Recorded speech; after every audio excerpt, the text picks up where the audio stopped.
కొంతమందిది ఒక విచిత్రం చదువుకున్న మూర్ఖులతో ఎలా ఉంటదంటే మన ఎన్విడా $4.9 ట్రిలియన్ అయిపోయింది. భారతదేశపు జీడీపీ కంటే ఎక్కువ.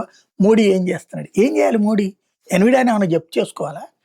ఇప్పుడు భారతదేశంలో గూగుల్, మైక్రోసాఫ్ట్ లాంటి సంస్థలు అమెరికా బేస్డ్‌గా నడుస్తున్నాయి. వాటిట్లోనే మన నెట్వర్క్ అంతా నడుస్తుంది. మోడీ ఏం చేయాలి ఇప్పుడు? ఆ సంస్థలు సీజ్ చేయాలా? లేకపోతే అమెరికానే ఏమైనా చేయాలా?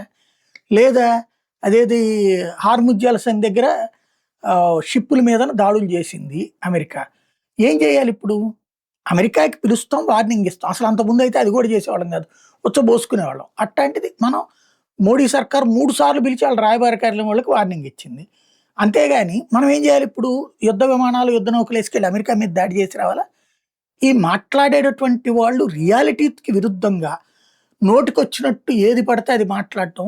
సాధారణంగా కార్పొరేట్ బ్రాయిలర్ కోళ్ళు ఏవైతే ఉంటాయో వాళ్ళకి అది అవగాహన ఉండదు కాబట్టి, అవును కదా! సినిమా స్టైల్‌లో మన హీరో గారు గనక అమెరికాకెళ్ళి లేకపోతే యూరప్ దేశాలకెళ్ళి కూడా వాళ్ళని చంపేసి వచ్చేస్తుంటాడు కదా!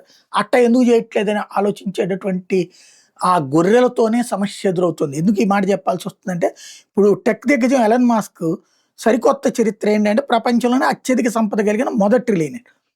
విశేషం ఏంటంటే 174 దేశాలు జీడీపీ కంటే ఎక్కువ. ఇప్పుడేం చేయాలి? ఆ 174 దేశాలకి పాలకుడుగా ఆయనేమన్నా చేస్తారా?